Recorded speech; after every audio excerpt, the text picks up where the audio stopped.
शैतान के 3 सोने के बाल। परी कहानी। शैतान के 3 सोने के बाल। फेरी तले। बहुत पुराने समय की बात है। एक बहुत गरीब औरत ने एक सुंदर बेटे को जन्म दिया। उस बच्चे के हाथ पर नीले रंग का एक बड़ा सा दाग था, जो पंडितों के अनुसार उसे भाग्यवान बना रहा था। उसके जन्म के साथ ही उस गांव के ज्ञानी ध्यानी पंडित ने भविष्यवाणी की कि यह बच्चा 14 साल की उम्र में एक राजकुमारी से विवाह करेगा और खुद राज करेगा। एक दिन ऐसा हुआ कि एक राजा शिकार खेलते हुए रास्ता भूलकर उसी गांव में आया, जहां उस बालक का जन्म हुआ था। गांव वालों ने उस राजा को पहचाना नहीं, क्योंकि उन लोगों ने कभी उसे देखा ही नहीं था।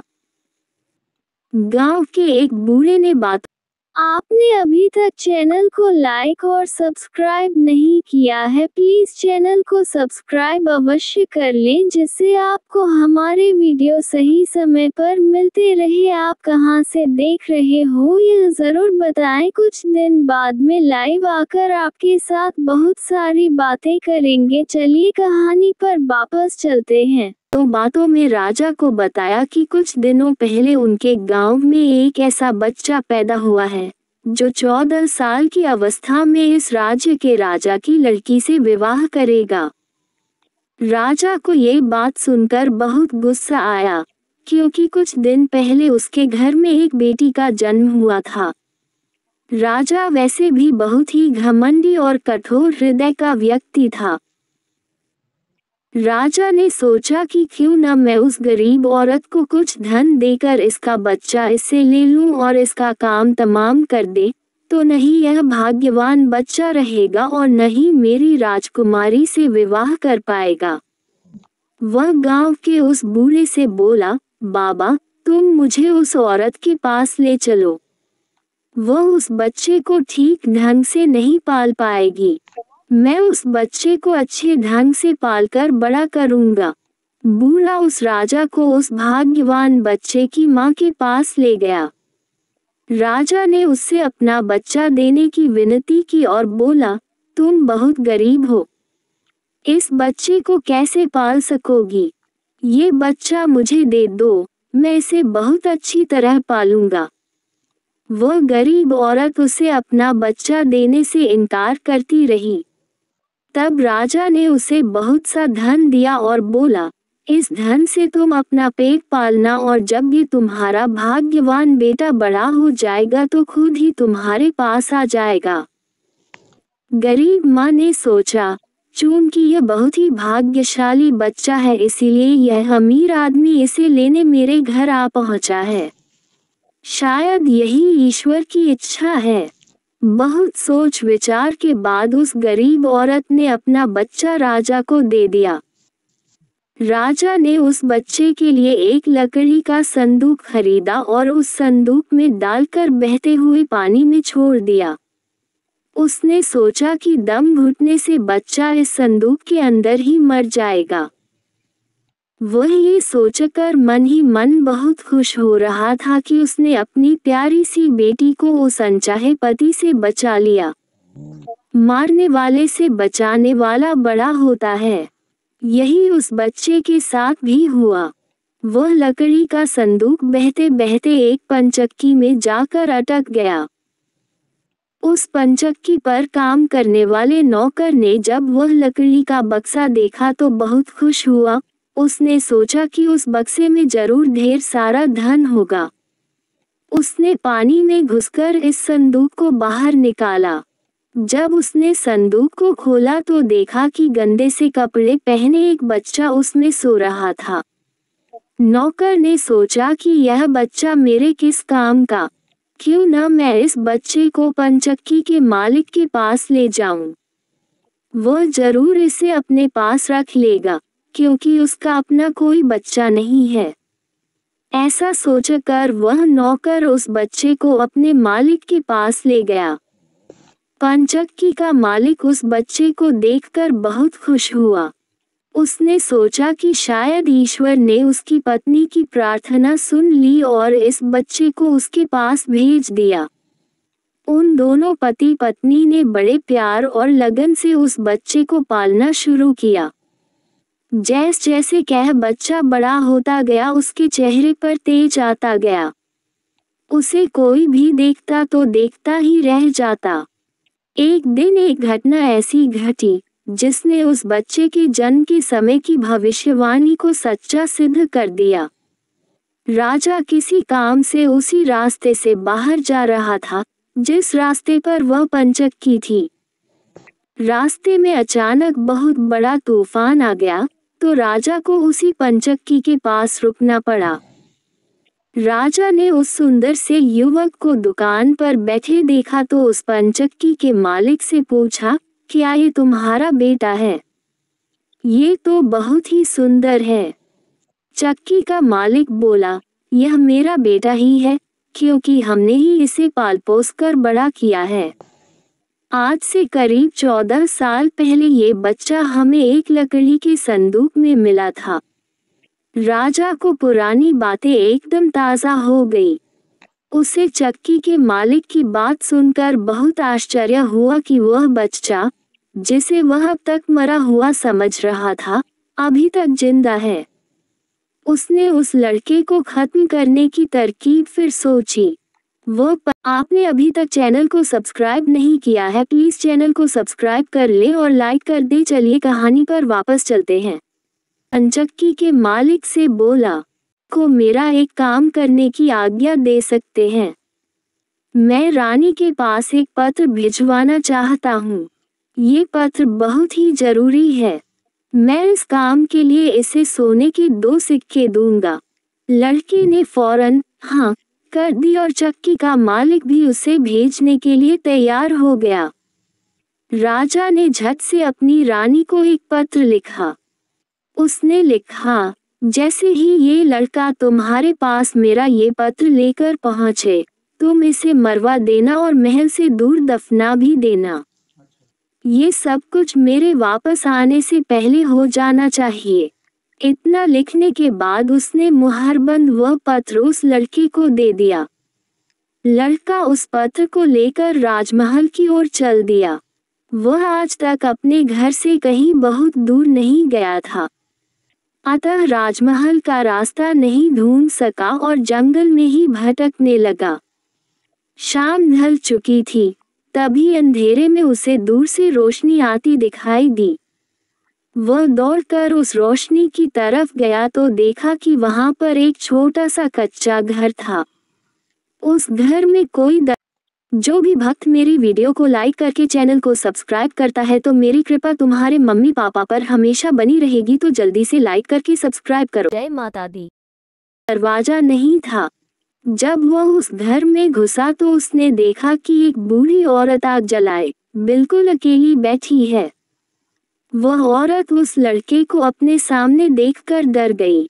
उसने लड़के से पूछा, बेटा तू कहाँ से आ रहा है और तुझे कहाँ जाना है? लड़के ने जवाब दिया, मैं पास के गांव की पंचक्की से आ रहा हूँ और रानी माँ को ये खत देने जा रहा हूँ, पर मैं इस जंगल में अपना रास्ता भूल गया हूँ।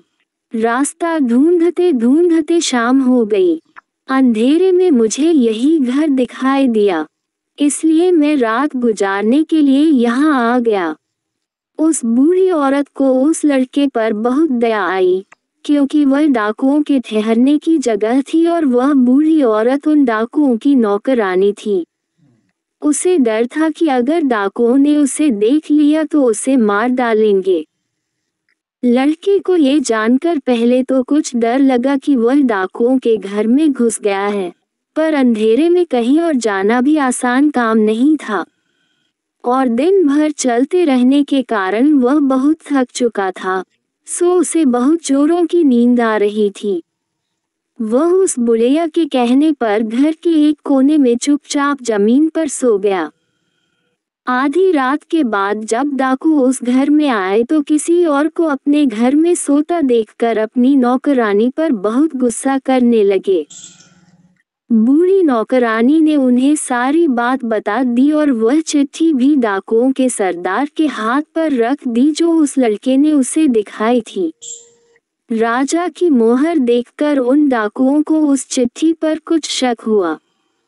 सरदार ने बड़ी सावधानी से उस चिट्ठी को खोलकर पढ़ा तो सोते हुए उस लड़के पर उसे बहुत तरस आया। उसने उस चिट्ठी को फाड़ दिया और एक दूसरी चिट्ठी उसमें रख दी। उस चिट्ठी में लिखा था, जैसे ही ये लड़का राजमहल में पहुंचे, तुम इस लड़के से अपनी राजकुमारी का विवाह कर देना। ये काम मेरे वापस आने से पहले ही पूरा हो जाना चाहिए। ये खत उन्होंने उस लड़के के सामने रख दिया और सुबह होने से पहले ही डाकू वहां से चले गए। सुबह जब वह लड़का सोकर उठा तो उस बूढ़ी ने उसे कुछ जलपान कराया। फिर वह लड़का राजमहल की ओर चल पड़ा। राजमहल पहुंचकर उसने वह खत रानी माँ तक पहुंचा दिया। रानी ने जब खत पढ़ा तो उसे बड़ा आश्चर्य हुआ कि राजा ने ये कैसी आज्ञा दी है। एक अनजान लड़के से वह अपनी राजकुमारी का विवाह कर दे। खत पर राजा की मोहर लगी हुई थी, अतः ये कोई धोखा भी नहीं हो सकता। राजा के वापस आने से पहले ही उसे अपनी बेटी का विवाह इस लड़के से करना था। रानी ने लड़के को अपने पास बुलवाया। उसका भोला भाला और सुंदर चेहरा उसे बहुत पसंद आया और उसने अगले ही दिन उससे अपनी बेटी का विवाह कर दिया। लड़का राजकुमारी के साथ सुख से उस महल में ही रहने लगा। कुछ महीनों बाद राजा वापस अपने राजमहल में आया तो उस लड़के के बारे में जानने के लिए बहुत उत्सुक था, पर उसे जब भी पता लगा कि रानी ने राजकुमारी का विवाह उसी लड़के से करवा दिया है तो उसे बहुत गुस्सा आया। जिस बात को वह नहीं होने देना चाहता था, उसकी पत्नी ने वैसा ही कर दिया। उसने अपनी पत्नी से वह खत मांगा। राजा ने उसमें उस लड़के से राजकुमारी के विवाह की बात लिखी देखकर हतप्रभ रह गया। उसे लड़के पर शक हुआ कि वह पढ़ा लिखा है, जरूर रास्ते में खत बदल दिया होगा। उसने लड़के को अपने पास बुलवाया और उसे सच्चाई बताने की आज्ञा दी। लड़का बोला, हे राजन, मुझे कुछ नहीं पता कि इस खत में आपने क्या लिखा था, क्योंकि मैं तो इसे ऐसा ही लेकर आ गया।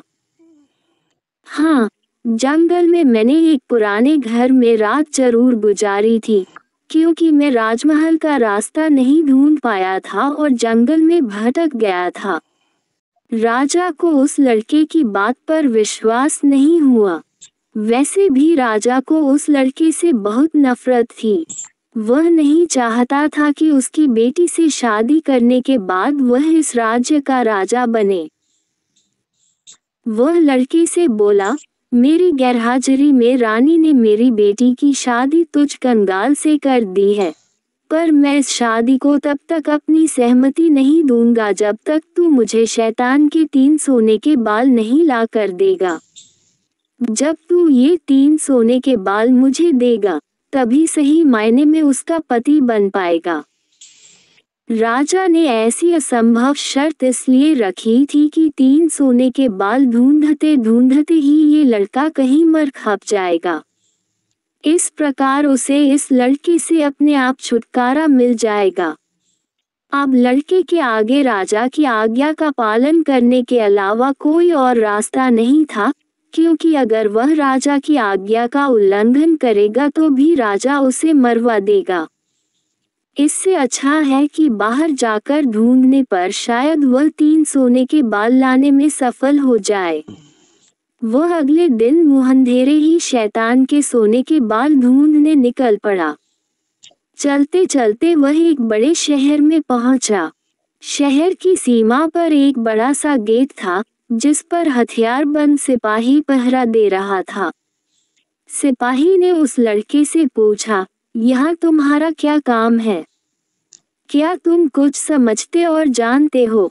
लड़का बोला, मैं सब कुछ समझता और जानता हूँ। सिपाही बोला, अगर तुम सब कुछ जानते हो तो हम पर भी एक मेहरबानी करो।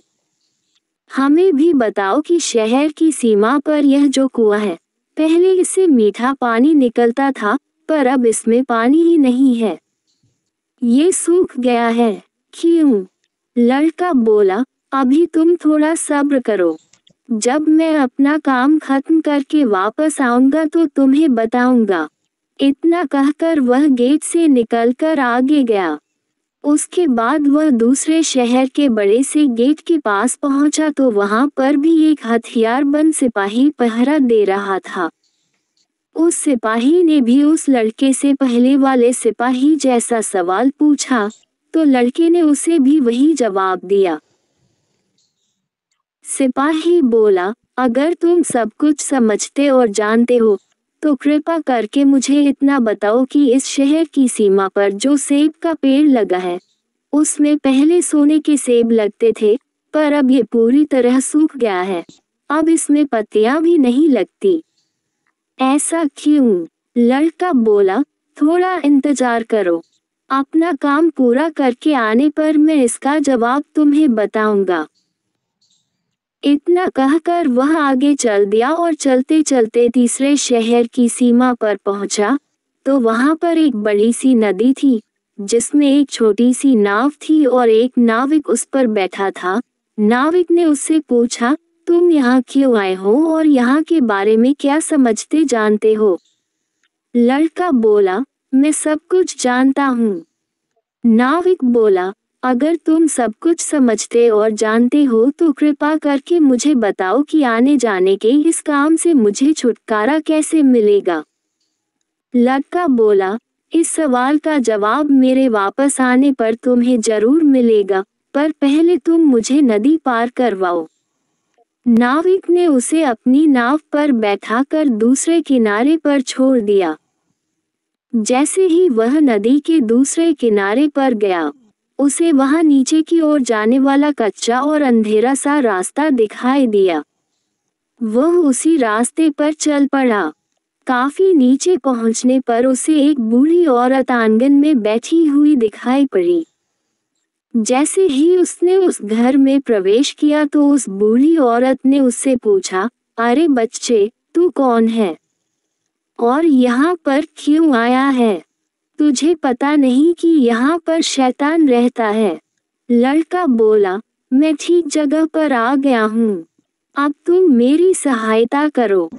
मुझे शैतान के सिर के 3 सोने के बाल चाहिए, नहीं तो मुझे मेरी पत्नी वापस नहीं मिलेगी। बूढ़ी औरत बोली, बेटा, ये तो तेरी बहुत बड़ी मांग है। इसे पूरा करना इतना आसान नहीं है।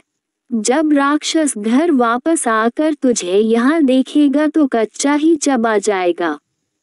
इसलिए मुझे ही तेरी रक्षा करनी पड़ेगी। उस बूढ़ी औरत को लड़के पर तरस आ गया। उसने चीता बनाकर उसे अपनी स्कर्ट की चुन्टों में छुपा लिया। लड़का बोला, बूढ़ी माँ, मुझे आपसे 3 सवालों के जवाब भी पूछने हैं। पहला सवाल है, एक कुआं जिसमें से पहले शरबत की तरह मीठा पानी निकलता था, आजकल क्यों सूख गया है? दूसरा सवाल है कि एक सेब का पेड़ जिस पर पहले सोने के सेब लगते थे, अब उस पर पत्ते भी नहीं लगते। वह पेड़ क्यों सूख गया है? तीसरा सवाल है कि एक नाविक को क्यों हमेशा इधर से उधर जाना पड़ता है? उसे इससे छुटकारा क्यों नहीं मिलता? बूढ़ी धाई माँ बोली, ये तीनों बड़े कठिन सवाल हैं।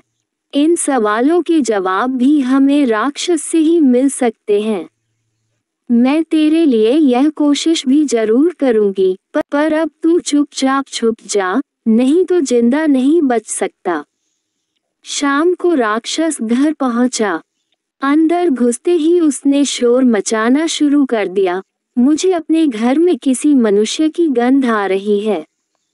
आज जरूर कुछ गड़बड़ है। यहाँ कौन आदमी आया था? इतना कहकर उसने पूरे घर में झांक कर देखा, पर उसे कोई भी मनुष्य नहीं मिला। उसकी धाई माँ उस पर गुस्सा करने लगी और बोली, अभी कुछ देर पहले ही तो मैंने पूरा घर साफ किया है। मुझे तो यहाँ कोई मनुष्य नहीं दिखाई दिया। लगता है तेरी नाक में ही मानस गंध घुस गई है। चुपचाप आराम से बैठ और भोजन कर। राक्षस को जब कोई मनुष्य नहीं मिला तो उसे अपनी धाय माँ की बात पर विश्वास करना पड़ा। वह चुपचाप खाना खाकर वहीं जमीन पर बिछी हुई बड़ी सी चटाई पर लेट गया। लेटते ही उसे नींद आ गई। उसकी धाय माँ भी आज उसके पास बिछी दूसरी चटाई पर लेट गई, क्योंकि आज उसे उस राक्षस के बालों से उसके सोने के 3 बाल तोड़ने थे। जब राक्षस नींद में जोर जोर से खर्टी लेने लगा तो धाय माँ ने उसके सिर से सोने का एक बाल उखाड़ लिया। राक्षस दर्द से कराह उठा, ओ माँ, तू ये क्या कर रही है? मेरे बाल क्यों खींच रही है? धाय माँ बोली, बेटा, मैंने अभी भयंकर सपना देखा तो डर के मारे तेरे बाल पकड़ लिए। राक्षस बोला, ऐसा कौन सा सपना था जिससे तू इतना डर गई? बूढ़ी धाय माँ बोली, मैंने सपने में देखा कि बाजार वाला कुआं जिससे शरबत निकलता था अब सूखा पड़ा है। इसमें किसका कसूर है? राक्षस बोला, इसे सिवाय मेरे कोई नहीं जानता। उस कुएं के नीचे एक बड़ा सा पत्थर है और उसी पत्थर के नीचे एक बड़ा सा मेघ रहता है। अगर उस बड़े से मेघ को मार दिया जाए तो उस कुएं से फिर से शरबत निकलना शुरू हो जाएगा। इतना कहकर राक्षस फिर जोर जोर से खर्टी भरने लगा। धाय माँ को जब विश्वास हो गया कि राक्षस पूरी तरह से सो गया है तो उसने उसके सिर से सोने का दूसरा बाल उखाड़ लिया। राक्षस फिर जोर से चीखा, ओ माँ, ये तू क्या कर रही है? धाय माँ बोली, बेटा, बुरा मत मान। मैंने फिर से एक अजीब सा सपना देखा था, तभी डर के मारे तेरे बाल मेरे हाथ में आ गए। राक्षस ने पूछा, ऐसा कैसा सपना था जिससे तू इतना डर गई थी? बूढ़ी माँ बोली, मैंने सपने में देखा कि उस राज की सीमा पर जो सेब का एक पेड़ है, जिस पर पहले सोने के सेब लगते थे, अब सूख गया है। इसके सूखने का क्या कारण है? राक्षस बोला, इस पेड़ की जड़ में एक चूहा रहता है जो इसकी जड़ों को काटता रहता है। अगर उस चूहे को मार दिया जाए तो वह पेड़ फिर से सोने के सेब देने लगेगा। पर अब तू मुझे अपने सपनों से परेशान मत कर, मुझे चैन से सोने दे। इतना कहकर थोड़ी देर बाद वह राक्षस फिर जोर जोर से खर्राटे लेने लगा।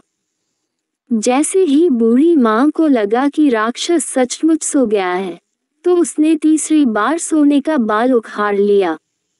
अब तो राक्षस गुस्से से आग बबूला हो गया और धाय माँ को खरी खोटी सुनाने लगा। धाय माँ उसे शांत करने की कोशिश करने लगी, फिर बड़े प्यार से बोली, बेटा, मैं अजीब अजीब सपनों का क्या करूं? अभी अभी मैंने फिर से एक अजीब सपना देखा। राक्षस बोला, ऐसा कौन सा सपना देखा? जल्दी कह, मुझे जोर से नींद आ रही है।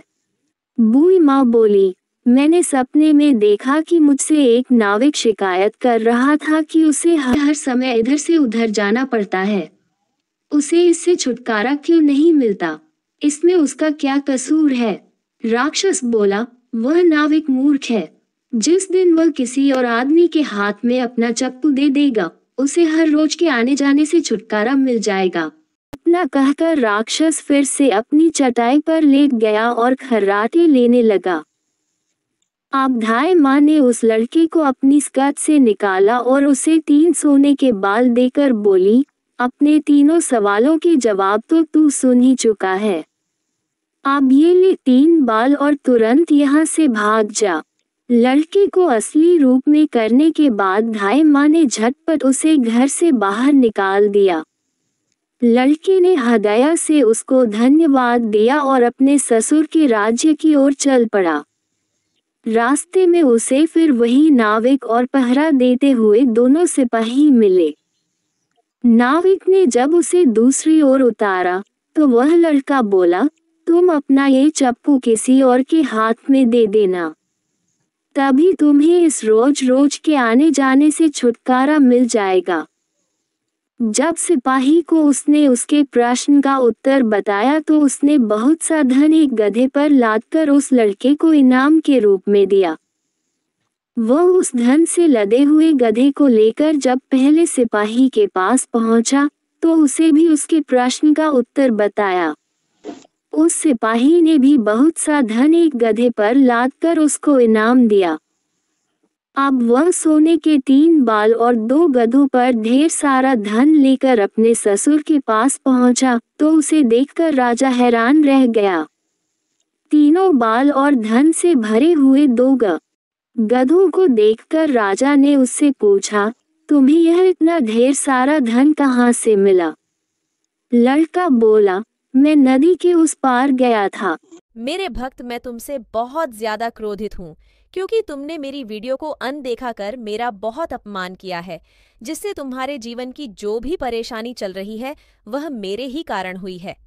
अगर तुम इस वीडियो को सब्सक्राइब कर मेरा मान बढ़ाओगे तो तुम्हारे जीवन में जो परेशानियां अभी चल रही हैं उसे मैं नष्ट कर दूंगी। बेटा, तुम्हारी माँ तुम लोग से बहुत ही क्रोधित हो रही है क्योंकि तुम लोग अपनी माँ को बहुत ही दुखी कर रहे हो और इस चैनल को सब्सक्राइब नहीं कर रहे हो। वहाँ मुझे बहुत सारा धन मिला, उसमें से कुछ धन मैं अपने साथ ले आया। राजा को लालच आ गया। वह लड़की से बोला, क्या मैं भी नदी के उस पार से तुम्हारी तरह कुछ धन ला सकता हूँ? लड़का बोला, क्यों नहीं? उस नदी में नाव पर एक नाविक बैठा है, जो अपनी नाव से आपको उस पार ले जाएगा, पर आप उसका चप्पू उससे लेकर नाव को खुद चलाएंगे तो नदी की दूसरी ओर पहुंचकर ढेर सारा धन ले आएंगे। लालची राजा इतना सुनकर नदी की ओर चल पड़ा। वहां सचमुच ही एक छोटी सी नाव पर एक नाविक बैठा था। राजा उस नाविक के पास गया और उसके हाथ से उसका चप्पू लेकर खुद नाव चलाने लगा। अब उस नाविक को रोज के आने जाने से छुटकारा मिल गया और राजा को उस नाविक की जगह हर समय नाव पर से इधर से भी उधर जाने की सजा मिली।